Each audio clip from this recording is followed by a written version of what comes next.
It's been over 6 months since Bar Harbor, and I haven't written much since then, at least nothing that's stuck. I can feel it with every day, every week, every month that creeps by. I can feel myself losing touch.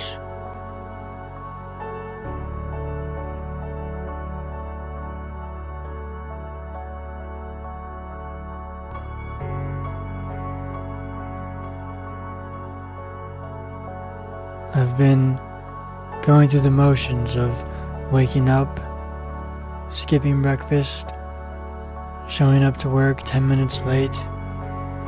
My days blur by, and I feel less and less inspired with every night that goes by, having not written.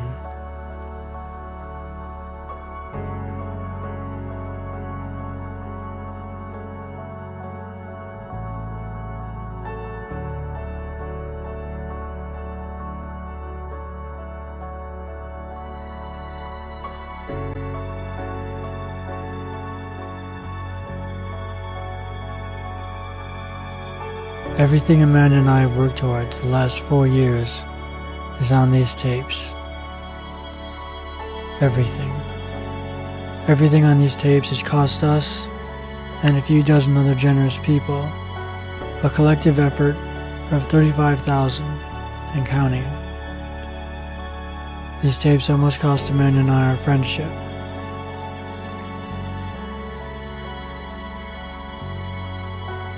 There were moments during the trip that I didn't think we'd make it, that far too much damage had been done to the project, to us.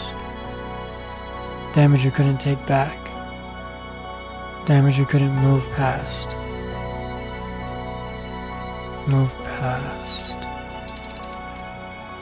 Damage we couldn't move past.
The days that followed Olivier and Jeff arriving were spent picking up last-minute equipment, consolidating supplies, preparing the van to accommodate 5 people. For the following 7 weeks, it would be our home.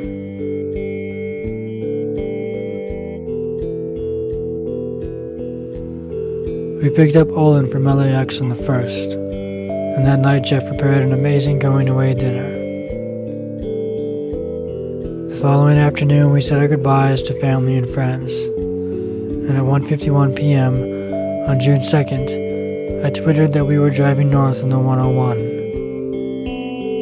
This day had taken Amanda and I over 4 years to reach. There was no turning back for us, and we both knew there would be no second chance.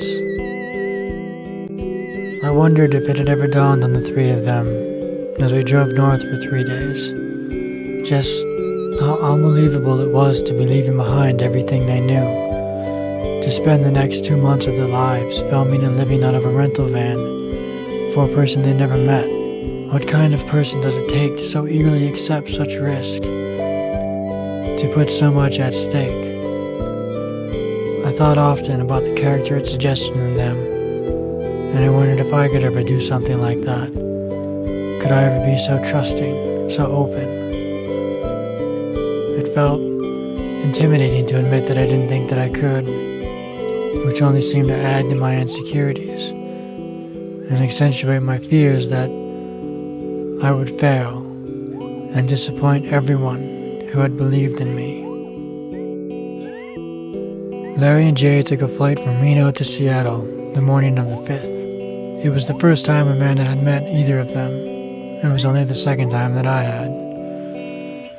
It seemed so surreal to me, our parallel adventures, knowing that for the next 4,200 miles, we would be watching two best friends put themselves and each other through a kind of mental and physical hell that neither could fully understand in advance. And at the same time, knowing that Larry and Jay would be watching the five of us making a film for the first time.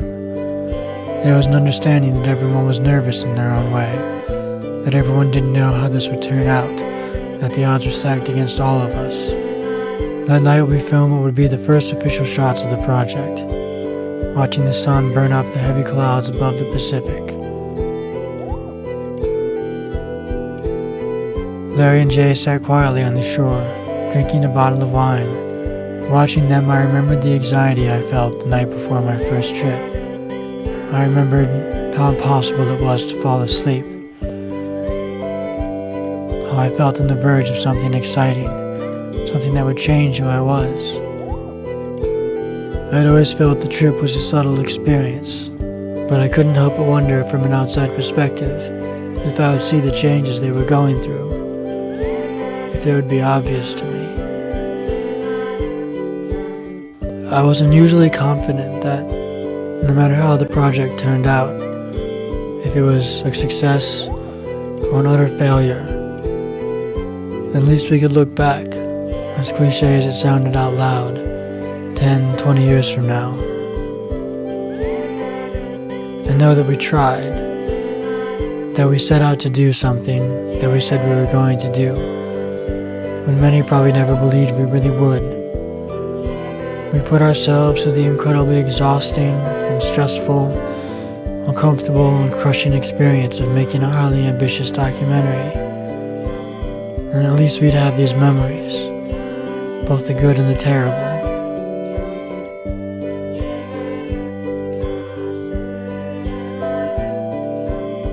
And at least at every blatantly obvious moment of defeat, we kept going. We kept trying after failing, time and time and time again.